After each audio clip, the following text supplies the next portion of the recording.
सभी को आदि महोत्सव की बहुत बहुत शुभकामनाएं। आजादी के अमृत महोत्सव में आदि महोत्सव देश की आदि विरासत की भव्य प्रस्तुति कर रहा है। अभी मुझे मौका मिला देश की आदिवासी परंपरा की इस गौरवशाली झांकी को देखने का।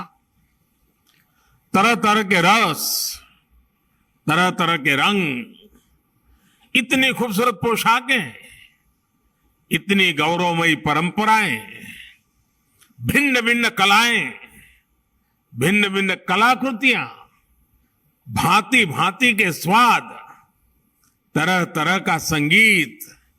ऐसा लग रहा है जैसे भारत की अनेकता, उसकी भव्यता कंधे से कंधा मिलाकर एक साथ खड़ी हो गई है।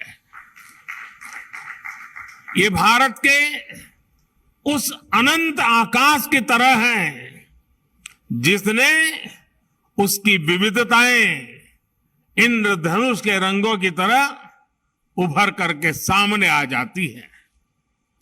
और इंद्रधनुष की एक और विशेषता भी है, ये अलग अलग रंग जब एक साथ मिलते हैं तो प्रकाश पुंज बनता है जो विश्व को दृष्टि भी देता है और दिशा भी देता है।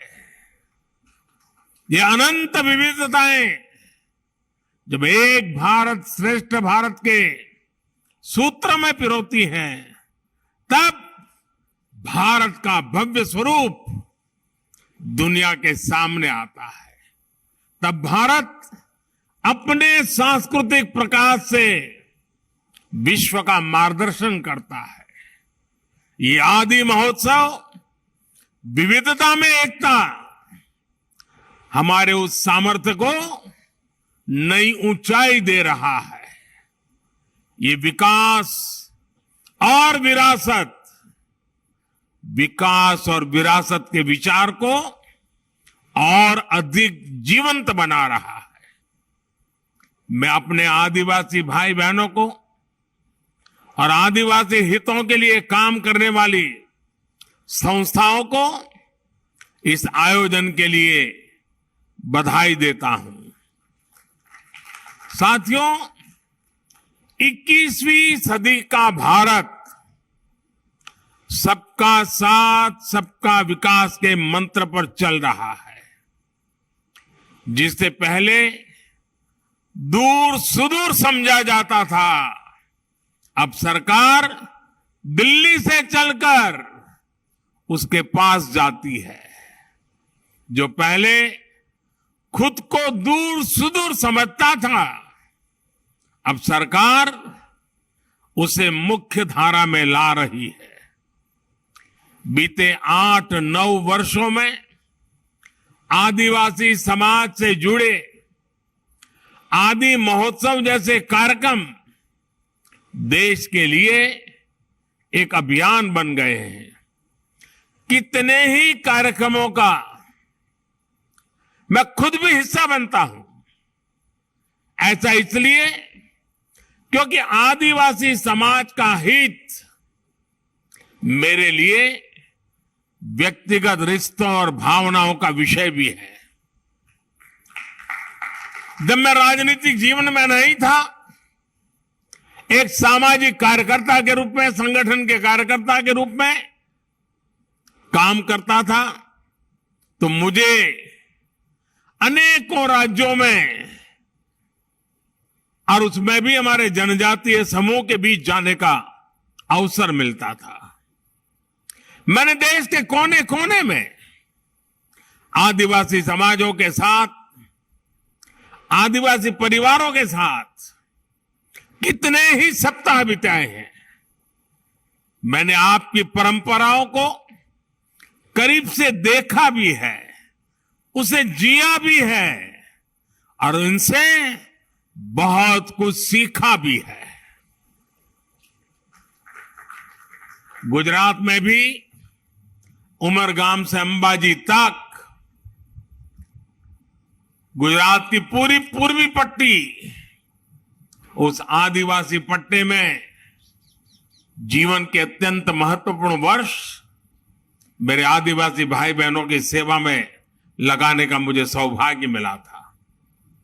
आदिवासियों की जीवन शैली ने मुझे देश के बारे में, हमारी परंपराओं के बारे में, हमारी विरासत के बारे में बहुत कुछ सिखाया है। इसलिए जब मैं आपके बीच आता हूं तो एक अलग ही तरह का अपनत्व मुझे फील होता है। आपके बीच अपनों से जुड़ने का एहसास होता है। साथियों, आदिवासी समाज को लेकर आज देश जिस गौरव के साथ आगे बढ़ रहा है, वैसा पहले कभी नहीं हुआ है। मैं जब विदेशी राष्ट्राध्यक्षों से मिलता हूं और उन्हें उपहार देता हूं, तो मेरी कोशिश होती है कि उसमें कुछ न कुछ तो मेरे आदिवासी भाई बहनों द्वारा बनाए गए कुछ न कुछ उपहार होने चाहिए। आज भारत पूरी दुनिया के बड़े बड़े मंचों पर जाता है तो आदिवासी परंपरा को अपनी विरासत और गौरव के रूप में प्रस्तुत करता है। आज भारत विश्व को यह बताता है कि क्लाइमेट चेंज, ग्लोबल वार्मिंग, ऐसे जो ग्लोबल चैलेंजेस है ना, अगर उसका समाधान आपको चाहिए, आइए मेरे आदिवासी परंपराओं की जीवन शैली देख लीजिए, आपको रास्ता मिल जाएगा। आज जब सस्टेनेबल डेवलपमेंट की बात होती है, हम गर्व से कह सकते हैं कि दुनिया को हमारे आदिवासी समाज से बहुत कुछ सीखने की जरूरत है। हम कैसे पेड़ों से, जंगलों से, नदियों से, पहाड़ों से हमारी पीढ़ियों का रिश्ता जोड़ सकते हैं। हम कैसे प्रकृति से संसाधन लेकर भी उसे संरक्षित करते हैं, उसका संवर्धन करते हैं। इसकी प्रेरणा हमारे आदिवासी भाई बहन हमें लगातार देते रहते हैं। और यही बात आज भारत पूरे विश्व को बता रहा है। साथियों, आज भारत के पारंपरिक और खासकर जनजातीय समाज द्वारा बनाए जाने वाले प्रोडक्ट्स की डिमांड लगातार बढ़ रही है। आज पूर्वोत्तर के प्रोडक्ट्स विदेशों तक में एक्सपोर्ट हो रहे हैं। आज बैम्बू से बने उत्पादों की लोकप्रियता में तेजी से वृद्धि हो रही है। आपको याद होगा, पहले की सरकार के समय बैम्बू को काटने और उसके इस्तेमाल पर कानूनी प्रतिबंध लगे हुए थे। हम बैम्बू को घास की कैटेगरी में ले आए और उस पर सारे जो प्रतिबंध लगे थे उसको हमने हटा दिया। इससे बैम्बू प्रोडक्ट्स अब एक बड़ी इंडस्ट्री का हिस्सा बन रहे हैं। ट्राइबल प्रोडक्ट्स ज्यादा से ज्यादा बाजार तक आए, इनकी पहचान बढ़े, इनकी डिमांड बढ़े। सरकार इस दिशा में लगातार काम कर रही है। वन धन मिशन का उदाहरण हमारे सामने है। देश के अलग अलग राज्यों में 3000 से ज्यादा वन धन विकास केंद्र स्थापित किए गए हैं। 2014 से पहले ऐसे बहुत कम लघु वन उत्पाद होते थे जो एमएसपी के दायरे में आते थे। अब ये संख्या बढ़कर 7 गुना हो गई है। अब ऐसे करीब 90 लघु वन उत्पाद है जिन पर सरकार मिनिमम सपोर्ट प्राइस एमएसपी दे रही है। 50,000 से ज्यादा वनधन स्वयं सहायता समूह के जरिए लाखों जनजातीय लोगों को इसका लाभ हो रहा है।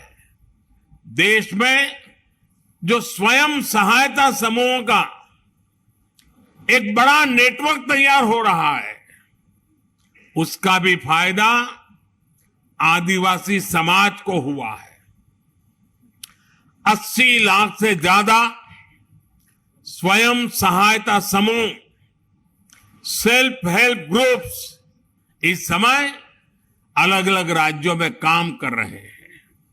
इन समूहों में 1.25 करोड़ से ज्यादा ट्राइबल मेंबर्स हैं, उसमें भी हमारी माताएं बहनें हैं। इसका भी बड़ा लाभ आदिवासी महिलाओं को मिल रहा है। भाइयों और बहनों, आज सरकार का जोर जनजातीय आर्ट्स को प्रमोट करने, जनजातीय युवाओं के स्किल को बढ़ाने पर भी है। इस बार के बजट में पारंपरिक कारीगरों के लिए पीएम विश्वकर्मा योजना शुरू करने की घोषणा भी की गई है। पीएम विश्वकर्मा के तहत आपको आर्थिक सहायता दी जाएगी, स्किल ट्रेनिंग दी जाएगी, अपने प्रोडक्ट की मार्केटिंग के लिए सपोर्ट किया जाएगा। इसका बहुत बड़ा लाभ हमारी युवा पीढ़ी को होने वाला है। और साथियों, ये प्रयास केवल कुछ एक क्षेत्रों तक सीमित नहीं है। हमारे देश में सैकड़ों आदिवासी समुदाय हैं।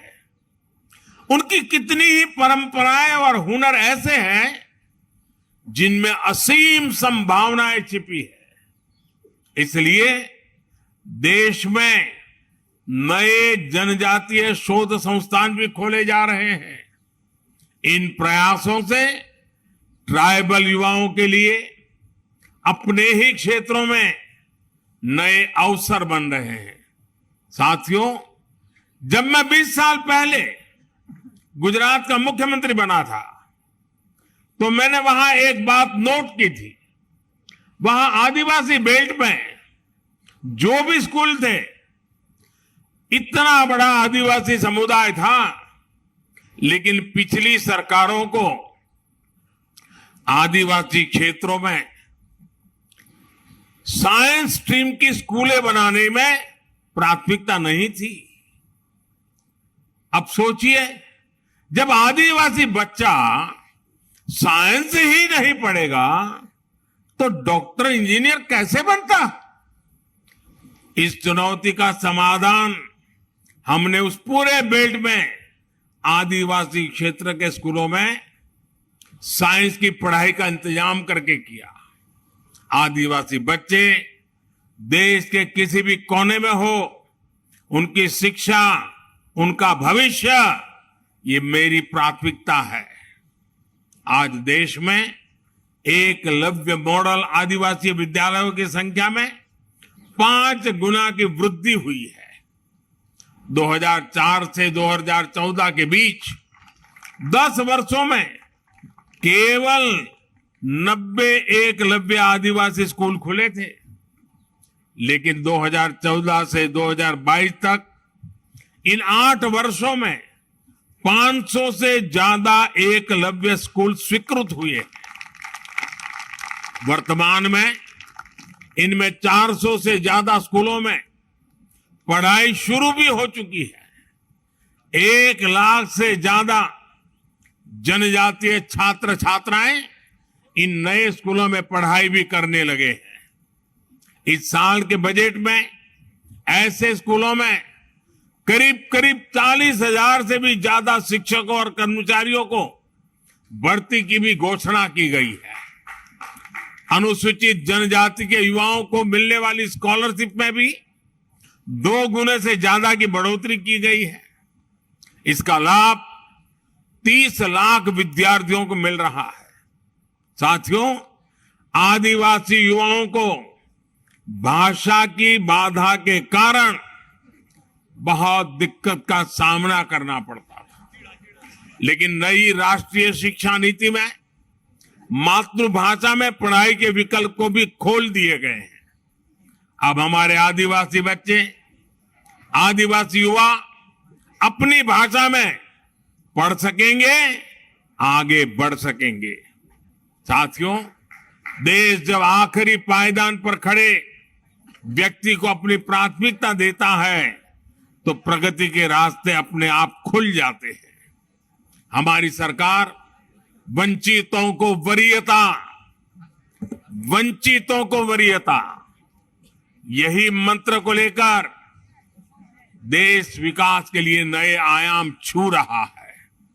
सरकार जिन आकांक्षी जिला, आकांक्षी ब्लॉक को विकसित करने का अभियान चला रही है, उसमें ज्यादातर आदिवासी बाहुल्य इलाके हैं। इस साल के बजट में अनुसूचित जनजातियों के लिए दिया जाने वाला बजट भी 2014 की तुलना में 5 गुना बढ़ा दिया गया है। आदिवासी क्षेत्रों में बेहतर आधुनिक इंफ्रास्ट्रक्चर बनाया जा रहा है। आधुनिक कनेक्टिविटी बढ़ने से पर्यटन और आय के अवसर भी बढ़ रहे हैं।